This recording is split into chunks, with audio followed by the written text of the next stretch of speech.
Greetings and salutations, everybody. My name is Ne-Yo. Shout out to all of the Elle girl readers all across the world, especially here in Japan. Thank you so much for your love and support. And new album is in stores right now. Make sure you go pick it up.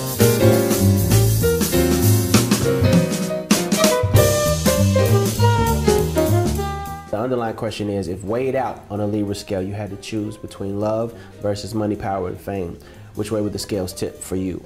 The story follows three characters, Clyde, Jerome, and Leroy, who are three average guys. They're actually garbage men in the city.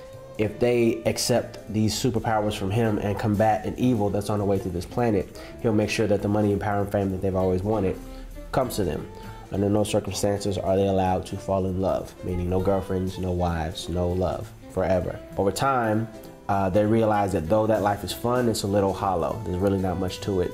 Right around the time these feelings start developing, Jerome, the main character played by me. So ultimately, long story short, the guys are forced to make a choice.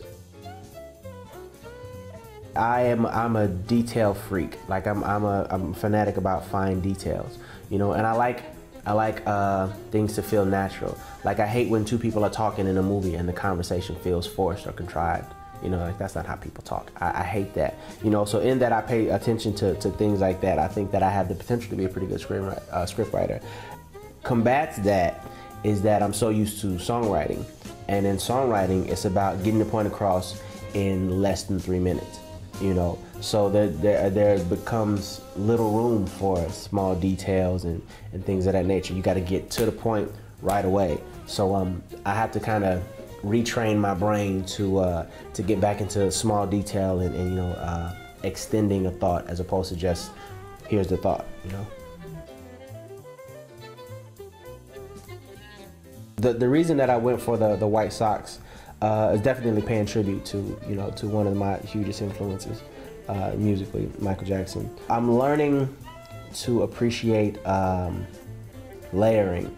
You know, I'm normally very much a summer person, but I've learned to appreciate fall and winter fashion. That and I've become somewhat of a boot guy. Like I never used to really like boots. I'm starting my own hat line very soon. I'm in talks with you know, finalizing the. I own thousands of hats. Now all of my hats are not at my home. I have so many that, you know, I actually have storage space for, you know, some of the older ones. But I actually have a wall in my house. I did a little bit of shopping yesterday. I had a couple hours in between interviews, and we went over to Shibuya and Harajuku, and I found a couple beanies.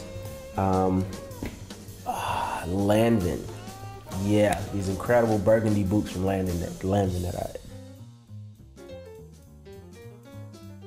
I can't speak for the groups here because I'm not that familiar, but in the States.